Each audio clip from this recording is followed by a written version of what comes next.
Tá ok? Tá aparecendo? Ok, agora. Então, aqui, olha, é justamente para a gente perceber a questão dos tipos de materiais dentro de uma barragem, né? Então, por exemplo, a variabilidade dos tipos de materiais leva-se em consideração a disponibilidade de materiais que tem ali naquela barragem. Então, hoje a gente vai falar de filtros, transições e enrocamentos compactados. Então, como eu havia comentado com vocês, ó, aqui está o solo, que a gente já falou na aula passada, aqui é a areia, né? E aqui é justamente os materiais granulares, né? Areia, transição fina, transição grossa e enrocamento. Tá? Então, hoje a gente vai começar a falar dessa parte aqui do barramento, né? Que tem principalmente a função de drenagem, que leva em consideração lá um daqueles princípios que a gente comentou sobre os princípios de barragem, né, de vedação e drenagem. Nessa foto, ela é bem ilustrativa, onde eu consigo visualizar o que é vedação e o que é drenagem, tá? Eu vou passar aqui. Então, olha só, né, em relação ainda à compactação de campo, porque por mais que esses materiais sejam drenantes, eles recebem compactação, tá? Como esses materiais granulares, né, eles têm, como é que eu posso dizer assim, maior variabilidade em barragem de seção mista, se a gente for relembrar, a seção mista é aquela que tem diversos materiais, só um momento aqui, tem diversos materiais, a gente vai começar a ver hoje a parte de enrocamento, areia e transições, né? A parte de enrocamento, geralmente, ela vai situar nos taludes de montante e jusante do barramento, tá? As areias e transições, elas vão estar em forma de filtros e drenos, como se fosse no miolo do barramento. Então, aqui, vou passar aqui para vocês, uma seção, né, de um barramento, onde a gente vai começar a observar esses elementos de drenagem. Então, é muito importante vocês começarem a ter esse olhar também. Então, aqui tem um barramento, eu começo a situar que tem o nível d'água, então, para cá é montante. Então, aqui já tem assinalando que é enrocamento. Aqui eu tenho um material que tem a mesma achura daqui, e eu tenho um chamamento que é transição. Aqui no meio eu tenho o núcleo de argila, que aí eu já tenho que identificar que é um elemento de vedação, e a jusante, novamente, enrocamento. Então, para essa barragem de seção mista, que foi projetada, eu tenho enrocamento e as transições, né? Aí eu vou chamar de montante, e transição de jusante, e o enrocamento de jusante, que são elementos justamente de mais granulares e drenantes, tá? Estou acompanhando agora o chat, gente. Estou aqui, qualquer coisa.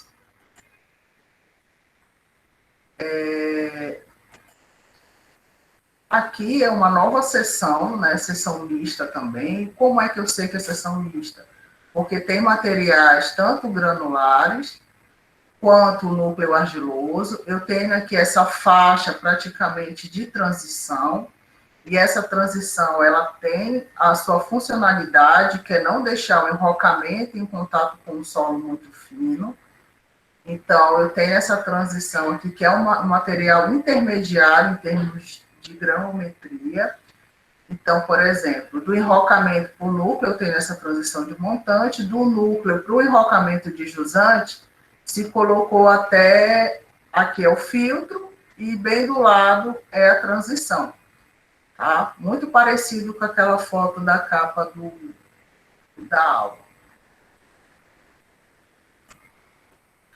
Então, como é que vai ser direcionada essa aula?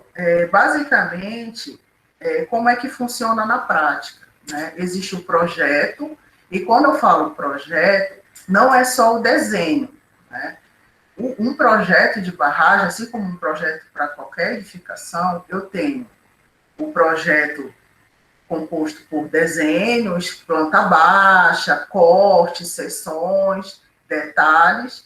Aí eu tenho a especificação técnica, que é como se fosse um caderno ali, que vai ter toda a parte de materiais, métodos executivos, métodos construtivos, recomendações. Então, é como se fosse mais um caderno ali, vamos supor, de encargos, né? E de bens, serviços. Então, está tudo ali nessa especificação técnica. E, além disso, para compor esse projeto, eu tenho a parte de orçamento, né? Então, aqui, o que eu vou mostrar para vocês? Não é objetivo ver a parte de orçamento na disciplina de barragem, né? Composição de orçamento, nada disso, mas a gente vai ver a parte de projeto, já começamos até a ver, a parte de método construtivo, né, que está dentro da especificação técnica, e, além disso, dentro da especificação técnica, também tem uma forte parte de controle tecnológico, porque imaginem só, eu vou construir, né, seja lá um solo compactado, uma areia em forma de filtro, eu preciso controlar se o que está sendo executado é o que está previsto lá no projeto. Então, por isso que eu preciso dessa fase aí bastante importante de controle tecnológico.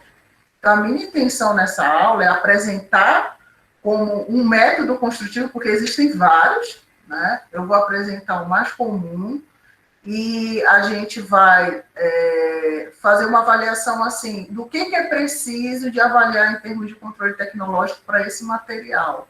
Porque aí vocês já vão ter um apanhado, né, de conhecimento diferenciado em relação à barragem. A parte de orçamento é uma parte que precisa de uma disciplina à parte para tratar só de orçamento de barragem, tá? Que vocês têm até, mas é muito vinculado à parte de, acredito, de construção civil, assim, de casa, prédio, mas não tem específico de barragem. Vamos lá. Então, o primeiro método construtivo que eu vou começar a falar aqui é sobre o enrocamento, né? Então, não é preciso eu falar, o enrocamento nada mais é do que uma rocha que foi colocada numa dimensão dentro do especificado. Geralmente, essa rocha varia ali de 15 centímetros de diâmetro até 1 metro, 1,20 m. Chega-se obras até de 2, 3 metros, né, de diâmetro, essa rocha. A partir do momento que há essa quebra daquele maciço de rocha e forma grãos, né? Grãos não, mas fragmentos de rocha, aí eu passo a chamar de enrocamento, tá? Quando tem ação do homem, seja por detonação, seja por britagem, aí eu deixo de chamar de rocha e, no caso, dependendo da dimensão, eu passo a chamar, se ele for muito grande, de enrocamento.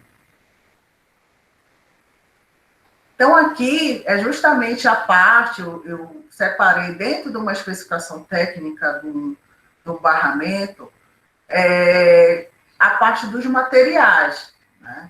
Então, por exemplo, muitas vezes, para não ficar chamando enrocamento, transição média, transição fina, filtro, se lança a mão de uma nomenclatura mais curta, tá? E por que eu estou falando isso? Porque no projeto não vai aparecer enrocamento o nome, vai aparecer justamente, não sei se vocês já perceberam, mas aparece umas letras, umas siglas, justamente para identificar qual é o material. E dentro da obra também é difícil a gente falar, o enrocamento, a transição fina. Não, a gente fala, o material, por exemplo, transição fina, o material 4A, a transição média, o material 4B, tá? Para identificar de maneira mais rápida. Porém, isso não existe uma padronização. Então, isso é um lado ruim. Porque, por exemplo, esses nomes que eu estou dando é de determinada barragem. Mas pode ser que em outra barragem eles atribuam outro tipo de nomenclatura. Então, eu vejo que isso é muito dependente da projetista. Então, por exemplo, se a projetista usa esse tipo de material, né, essa nomenclatura, numa obra A, aí ela vai para uma obra B, muitas vezes ela leva esses nomes para a obra B, tá? Mas aqui eu chamo a atenção justamente dessa parte granular, né? Então, em relação ao enrocamento, que a gente vai ver agora. Então, a nomenclatura que vai se usar, no caso, é 5A, aí onde vai ser aplicada? Aí tem aqui a coluna do uso, espaldares, né, que é aquela parte, montante ou jusante. Qual é a descrição granulométrica? Enrocamento. Aqui ele poderia até colocar as dimensões, variar de 15 a 1 metro, como eu falei. Né? Então, mas ele resolveu não colocar. Mas a gente vai ver que tem outro elemento dentro da especificação do projeto que tem como a gente aferir isso. Aí eu tenho aqui o tipo. No caso dessa obra, lá a rocha principal era o migmatito, tá? Então, o que ele fala, qual é o tipo? Né? Migmatito são a pouco alterado, proveniente de escavações obrigatórias ou da pedreira, com fração de rocha alterada inferior a 15% em peso.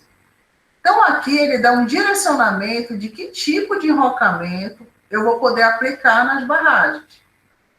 Tá? Mas como é que se avalia 15% em peso? Olha, é difícil, porque o enrocamento ele é bastante pesado.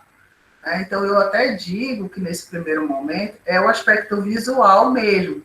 Quando você perceber que o enrocamento que está sendo lançado, ele tem muita fração fina, muita quebradiço, aí acende a luzinha, aí você aciona, né, se você é fiscal ou da qualidade, você aciona o construtor para ele fazer algum ensaio de controle tecnológico para verificar se está adequado o material que foi lançado, tá? E assim, tem outros tipos de enrocamento. Mas como hoje a gente vai falar de filtro também, então, por exemplo, para filtro, o que ele fala o tipo de uso, né? Para filtro, distribuição granulométrica tem que ser uma areia limpa, ou seja, tem que ser uma areia dragada do rio. No caso da transição fina, aí distribuição granulométrica, ele fala o quê? Brita de 2 a 19 milímetros. Está entendendo que o uso a gente chama de transição, mas sempre para a gente situar onde é que está em termos granulométricos essa transição, a gente usa a palavra brita. Porque esse tipo de brita a gente consegue visualizar mais facilmente que tamanho ela é. E de onde vai vir? Migmatito, das escavações obrigatórias ou de pedreira. Então, gente, numa barragem, a gente sempre dá prioridade para usar essas rochas advindas de escavação obrigatória. O próprio nome está dizendo, são escavações que eu vou ter obrigação de fazer para poder construir, para poder assentar um dique. Então, você vai aproveitar aquele material que foi escavado, né? E aí, e detonado, certamente, porque para ser transição, vem de rocha, né? Não vem de solo. Então, você já aproveita isso para fazer lá as transições, enrocamento. A transição média, ela já é uma brita entre 2,5 a 76 milímetros. De onde ela vem? Da mesma situação, escavação ou pedreira. E a transição única. A transição única é um material bastante coringa.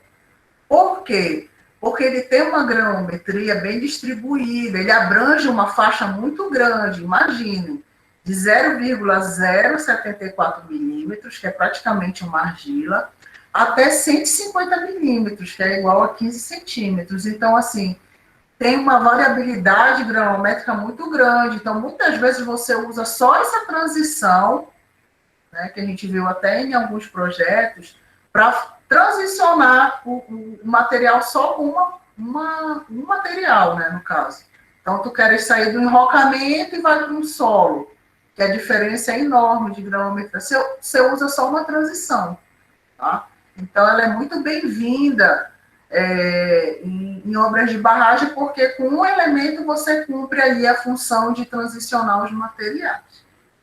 Por enquanto, nenhuma dúvida, né? Vocês estão entendendo tudo. Então, vamos lá. Aí, vamos lá.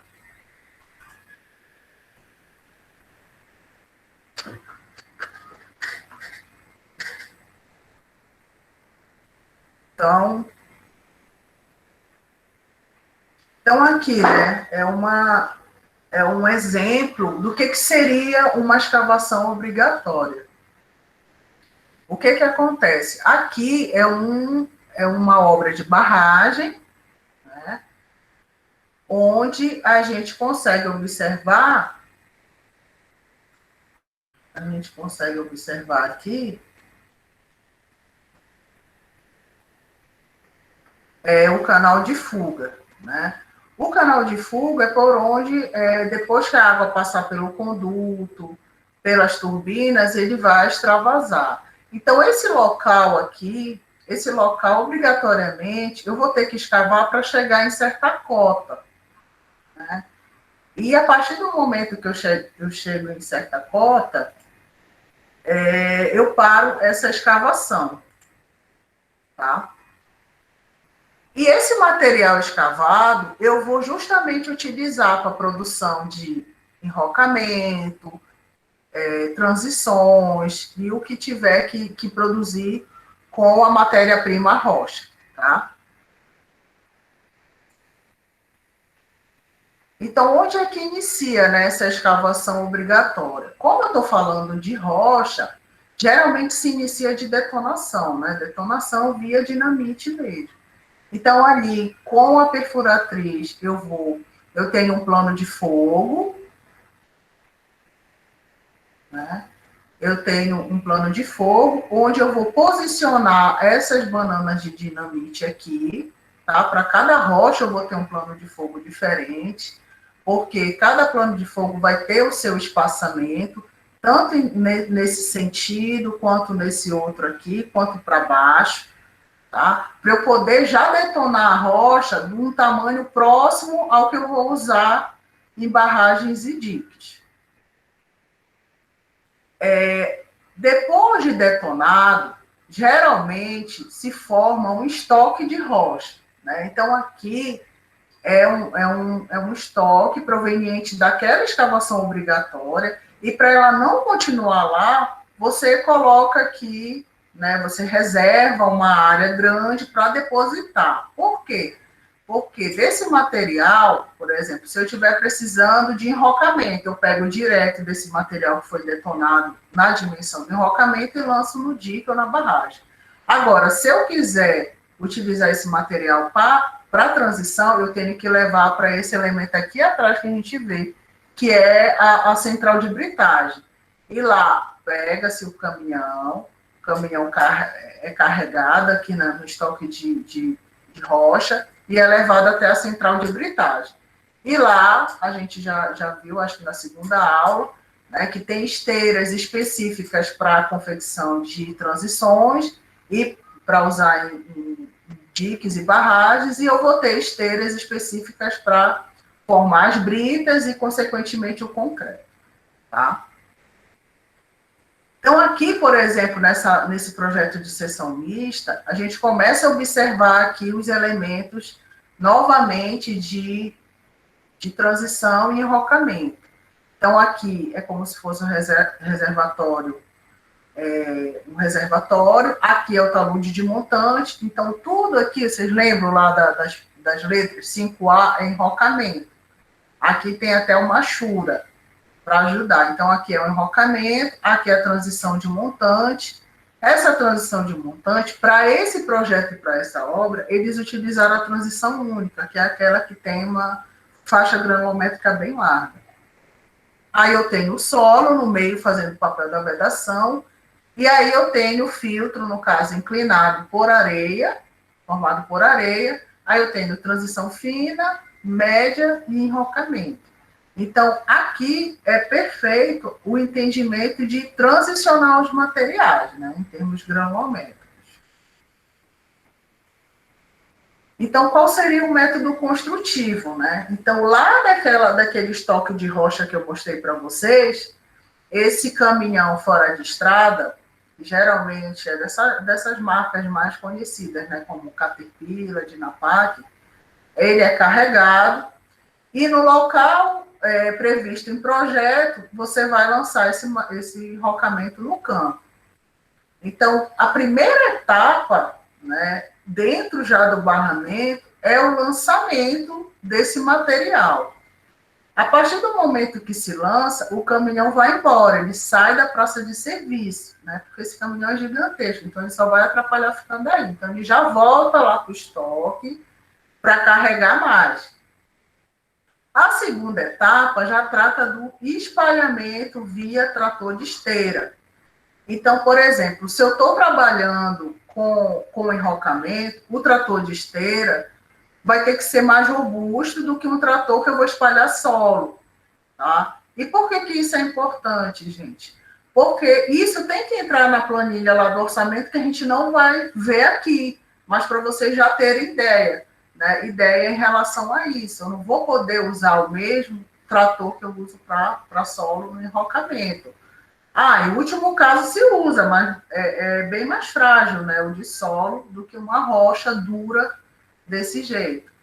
Então, aqui, gente, eu já começo, como fiscal, a observar a altura lançada desse enrocamento. Por quê? Porque lá na especificação técnica, certamente vai dizer a espessura lançada não pode ultrapassar, por exemplo, 80 centímetros. Então, já tenho que estar de olho para ver, né, se essa altura está compatível com o que foi especificado. Tudo bem. Temos artifícios em relação a campo acompanhar essa altura. Primeiro, treina, depois que o trator... O que é interessante? Sempre ter uma boa comunicação com o encarregado de frente, né? Porque o tratorista, ele está lá, ele está numa missão de espalhar, ele tem uma visão legal, mas ele não vai conseguir mensurar, assim, o quanto está sendo lançada essa camada de enrocamento.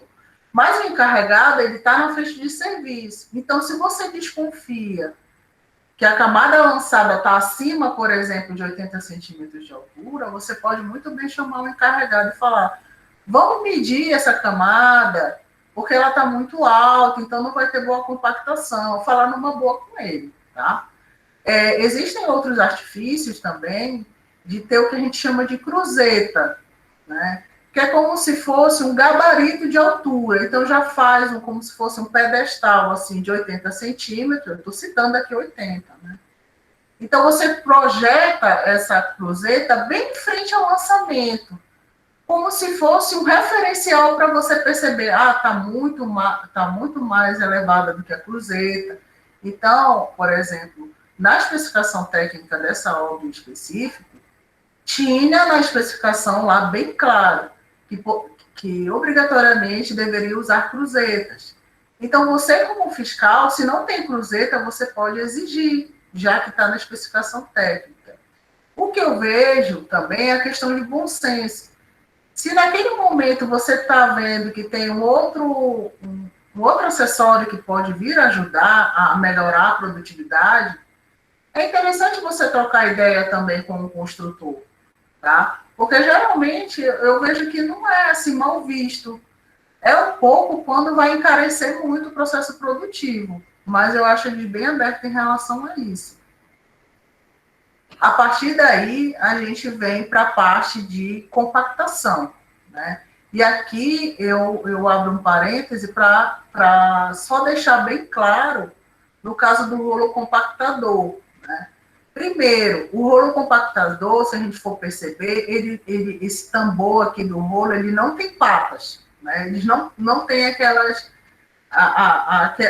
formas de, como se fossem patas mesmo, né, que tem lá no rolo compactador de solo. O tambor para compactar enrocamento e transição, esse tambor é liso, tá? Então, é o recomendado esse tipo de rolo para compactação de rocha, tá bom? Além disso, depois da compactação, existe também a questão lá da gente manter o transicionamento granulométrico dos materiais. Então, percebam, aqui eu tenho uma areia, aqui do lado eu tenho transição. O que acontece? Do lado dessa transição, não é interessante eu ter enrocamento muito graúdo. Eu vou colocar um enrocamento mais fino possível. e esse serviço é feito pela escavadeira. Ah, mas por que a senhora está falando isso?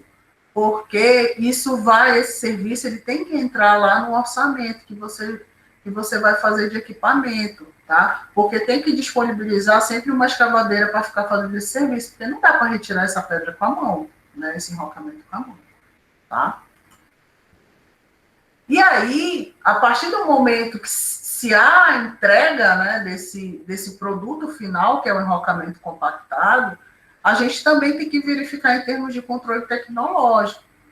Então, basicamente, o controle tecnológico do enrocamento, ele é prioritariamente uma inspeção visual, tá? Porque ali você vai começar a perceber se a rocha está fraturada, né? A questão também da altura de lançamento, se veio material que difere do especificado, se a rocha veio contaminada com outro material, como solo fino, areia. Então, a inspeção visual no enrocamento ela é primordial, até mais do que o ensaio em si. É claro que o ensaio de laboratório, o ensaio de campo, no caso, para enrocamento, ele vem validar o que você viu. Mas eu sempre dizia para a minha equipe, assim, e eles tinham essa consciência, né? A inspeção visual, ela já salva muito. Porque se chega ali na praça de serviço um material que não condiz com o especificado no projeto, na mesma hora você já aciona o encarregado. Não precisa chegar vários caminhões com materiais errados. Mas para isso acontecer, tem que ter alguém lá. Tem que ter alguém na frente de serviço observando, fazendo essa inspeção visual. Tá? Porém, qualquer projeto, especificação de barragem, tem seus ensaios também, né? Então, principalmente a massa específica e a granulometria. Então, a gente vai perceber que, por ser um material muito grosso, muito graúdo, não se tem ensaios de cunho de laboratório, tá? Quando se está executando o barramento. Se tem mais ensaios de campo. Então, tudo isso aqui, essa pirâmide aqui, com esses três dispositivos de controle de qualidade tecnológico, é feito em campo. Então, eu ressaltei aqui alguns resultados, por exemplo. Então, em termos de granulometria, né? Aqui é uma faixa, gente, é só para vocês terem uma ideia. O que quer dizer isso? Né? Então, aqui tem peneira em milímetro e porcentagem que passa. Então, na peneira 4,8, o que é admissível de material fino? Até 15%. Tá? É assim que se faz essa leitura. Agora, entre 25 e 4,8, admite-se esse intervalo, de 0 a 36%. Aí, de 38 a 25, de 5 a 40, tá? Então, aqui é um apanhado. E o que mais que diz? Que a peneira, né? A peneira de 700 milímetros, eu posso ter de 90% a 100% que passa o material, tá? Geralmente, esse ensaio é realizado para cada 100 mil metros cúbicos de enrocamento compactado. É muito enrocamento, tá? Então, você tem que dispor de uma equipe, né, de controle tecnológico justamente para ficar ali pensando, vamos ver quanto é que está sendo feito de volume esse enrocamento, porque já tem 50 mil metros cúbicos, então a gente vai precisar de quantos dias para chegar a 100 mil para mobilizar uma equipe para fazer um ensaio de granulometria? Porque é praticamente um dia inteiro para fazer esse ensaio, tá? Então, é muito importante ter isso no planejamento. Eu coloquei aqui, gente, uma curva granulométrica do enrocamento, tá? Porque, às vezes, só na tabela fica muito difícil de verificar o que seria essa curva granulométrica do enrocamento. Mas aqui, olha, praticamente, se a gente for ver, aqui a porcentagem que passa e aqui são os diâmetros que formam o enrocamento. Então, essa parte achurada aqui, a gente vê que não é uma curva em si. Porque, pensem comigo, é muito difícil vocês chegarem a um material que tenha só uma linha. Ou seja, se passar um pouquinho, não é enrocamento. Em barragem não é assim. A gente trabalha com faixas de enrocamento, tá bom? E aí, o que acontece? Nesse caso, esse enrocamento aqui, eu tenho 2 tipos de enrocamento, mas a gente vai focar mais nesse 5A aqui, tá? Então, o 5A, eu tenho materiais desde pedregulho, que deve ser lá aqueles 15%, né? Até materiais que passam da pedra de mão, tá bom? E, gente, vocês estão aí porque vocês não respondem o que eu estou perguntando. Sim, estamos vivos. Estamos aqui. Estão vivos? Tá. Tá bom, então.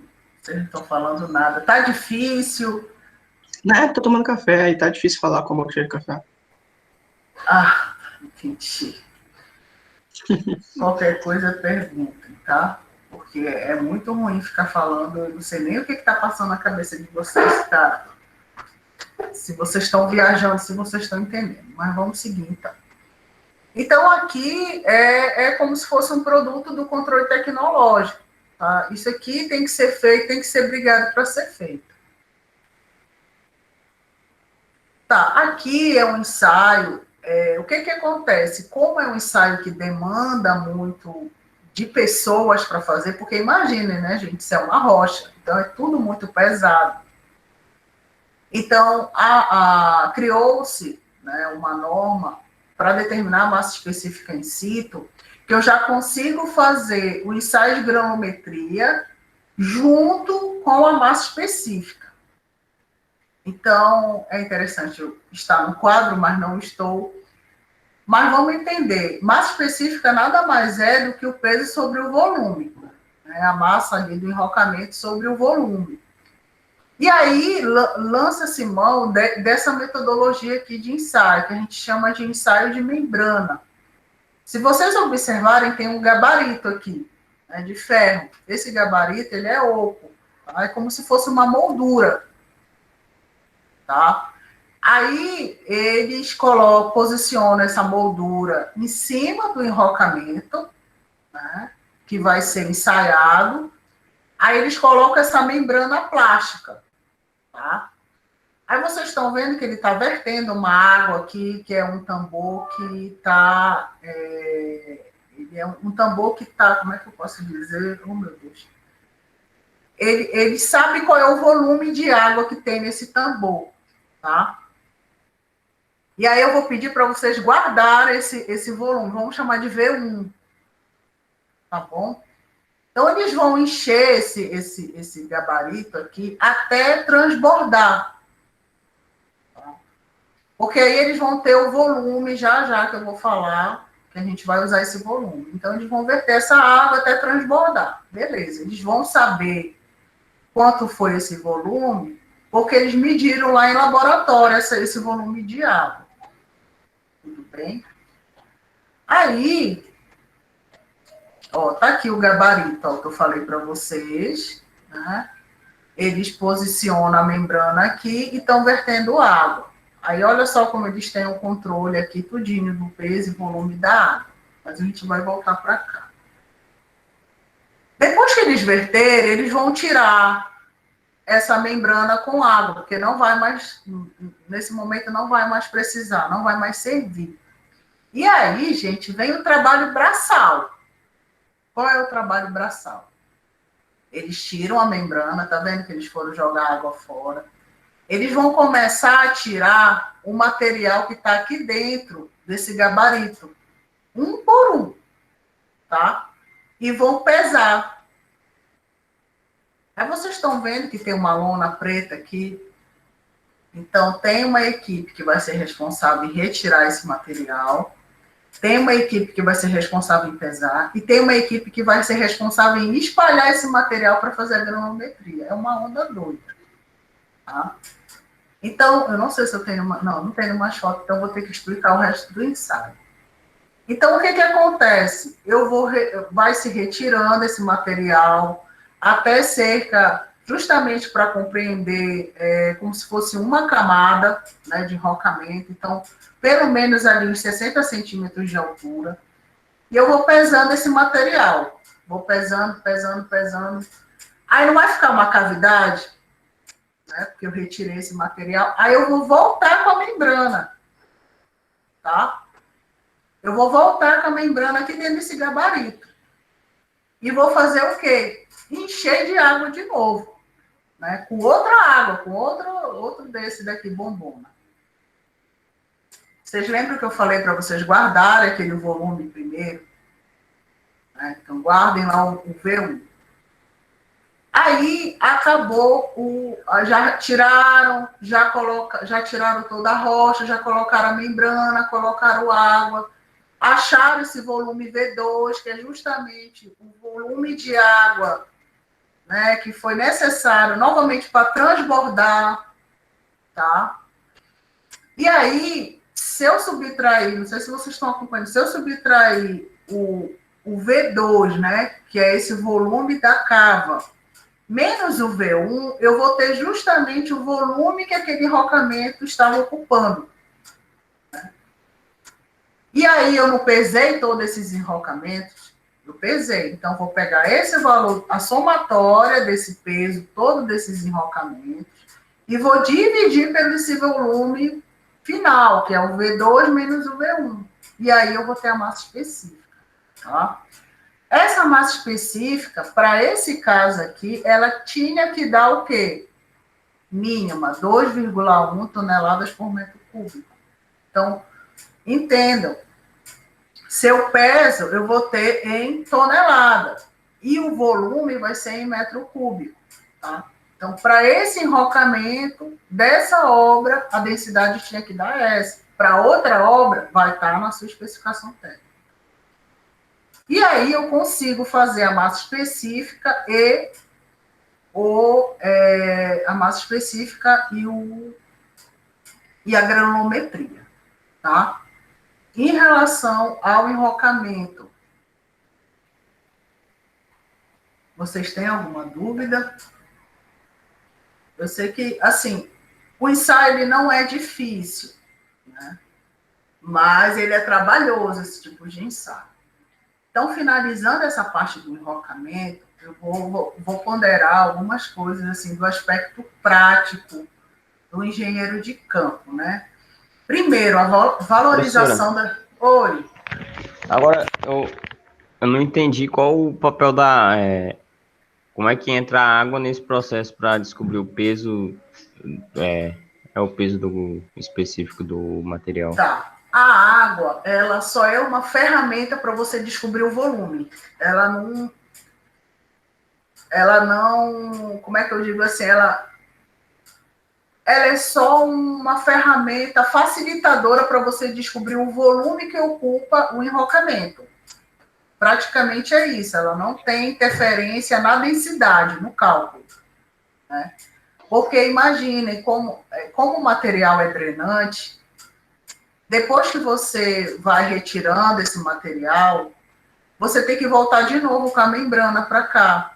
Porque se tu não voltares, vamos supor, como é que tu vai medir esse volume? Que ele é todo irregular. Tá entendendo? Então, eu lanço mão da água para ela me dar a resposta de qual é o volume que estava sendo ocupado pelo enrocamento. Conseguiu entender? Mas Sim, okay. Entendeu? Ela não faz parte do cálculo assim, vou colocar o gama da água, vou colocar o peso específico. Nada disso. Ela serve praticamente só para definir o volume que o solo foi ocupado. Que o solo não, que o enrocamento foi ocupado. Uhum.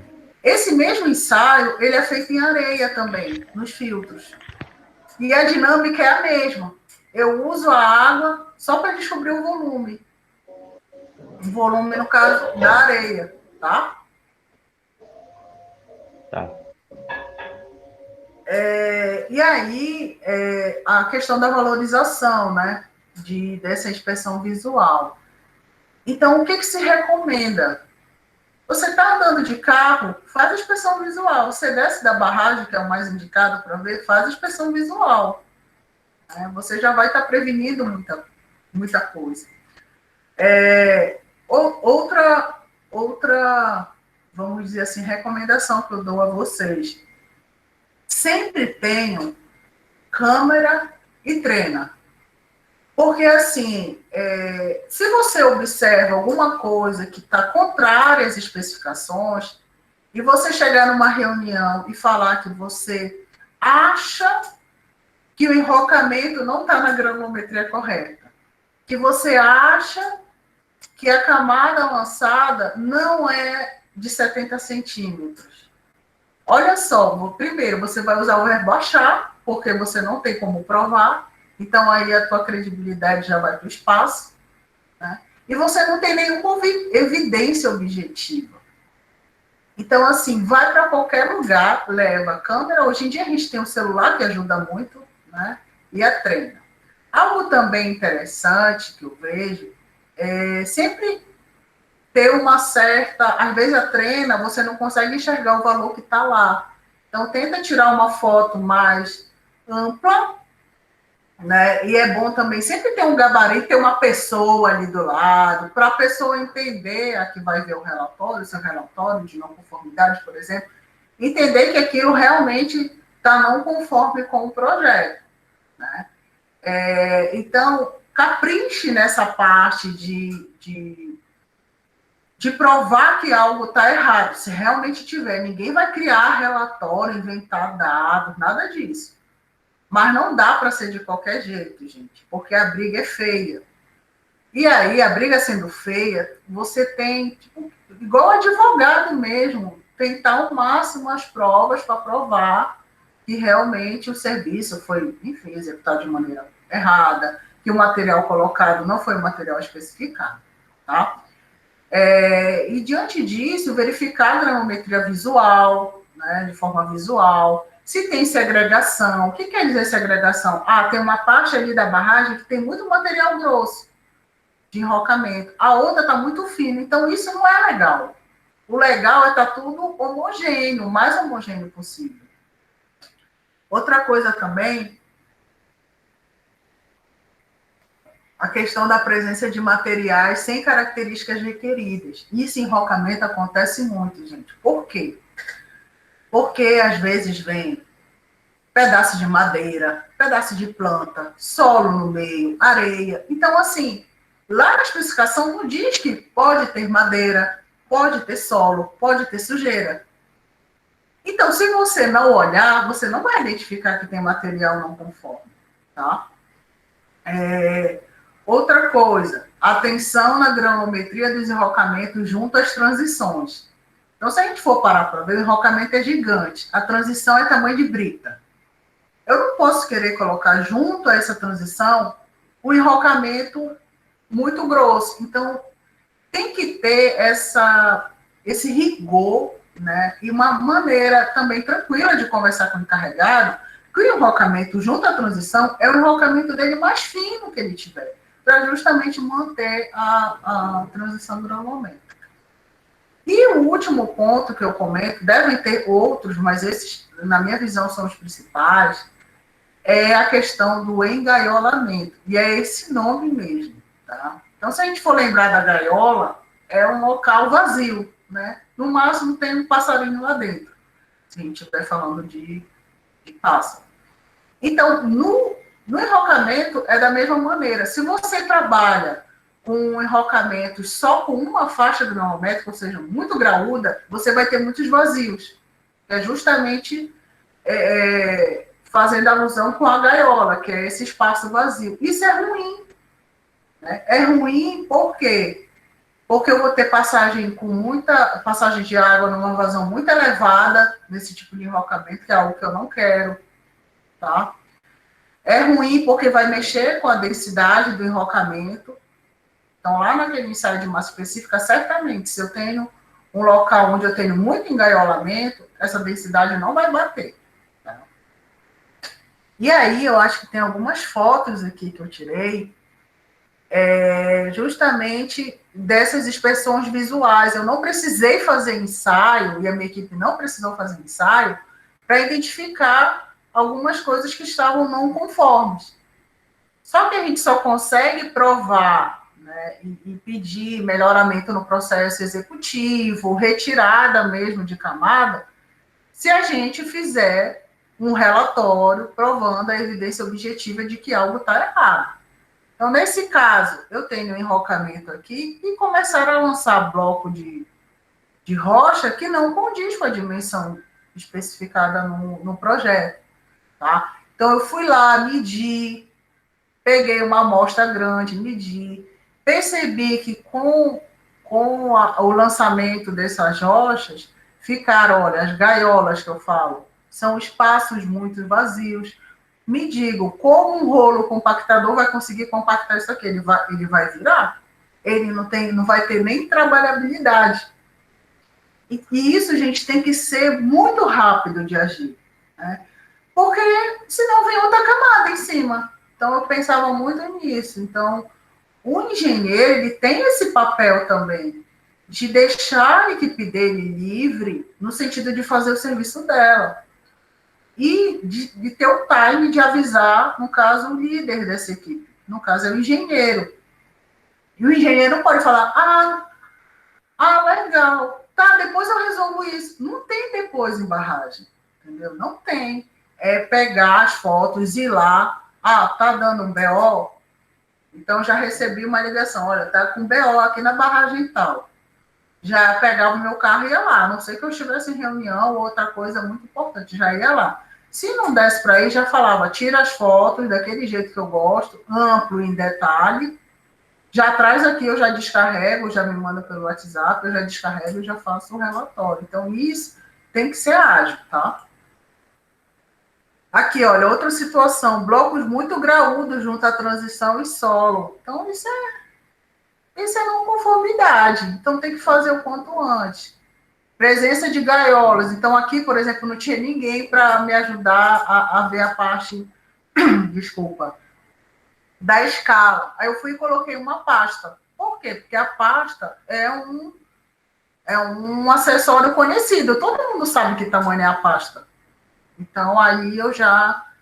E aí eu coloquei um elemento também aqui, o muro de concreto, é um elemento onde eu tenho que ter enrocamento mais fino também, então eu estava muito perto. Aqui outra situação, olha só para vocês terem ideia, só rapidinho. Aqui é a camada inferior, né? Então, essa camada aqui, ela já foi lançada, espalhada em enrocamento, compactado, já foi feita em sede de controle tecnológico. Ela estava ok. Olha só a camada que está vindo. Em termos de granometria, parece com essa que está aqui embaixo? Não. Então, aí, já dá para observar que tem alguma coisa não conforme. Tá? Isso, eu lembro, foi tudo no mesmo dia isso. Aqui, olha, mais uma vez, não tem material fino. Se a gente for ver lá na curva granométrica, ele diz que de 0 a 15% tem que ter de material fino, justamente para preencher esses vazios. Aí não tem nada. Né? Então, é muito complicado isso. Aqui mais fotos. Olha, aqui, por exemplo, aqui é uma situação que eu quase tive um treco. Não é enrocamento. O enrocamento não tem que estar limpo. Não, veio areia, veio o resto de solo. E o local era só de enrocamento. Então, aqui, faz um bom relatório, né? Muro, excesso de areia no enrocamento e contaminação com solo. Isso certamente não está na especificação técnica, que o enrocamento pode vir sujo. Tá? Então, tirem foto. O trator estava espalhando, tirem foto desse movimento, né? Porque a gente alerta. É o que eu falo, às vezes tinha muita confusão porque só tiravam foto. Isso é ruim. Eu não pratico esse tipo de trabalho. Mas eu aviso o encarregado de frente. Muitas vezes eu até me metia na frente de trator. Não dava jeito. Beleza, não dá jeito, vou resolver aqui no campo, que vai resolver em outra esfera. Então, causa um desgaste, mas às vezes é necessário. Aqui, mais foto, né? Não adiantava, eu falava, parecia que eu estava falando com o trator só, eu não estava falando com gente, não. Então, aqui, ó, situações, bloco graúdo em contato, aqui muita areia misturada. Eu não sei, isso aqui, ó, não é enrocamento isso. Então, o que eu batia no pé era justamente isso aqui, não é enrocamento. Isso aqui tá sujo, não pode ser lançado aqui, tá? E aí, gente, já são 11h07, eu vou parar aqui a gravação, parar a apresentação, parar a gravação.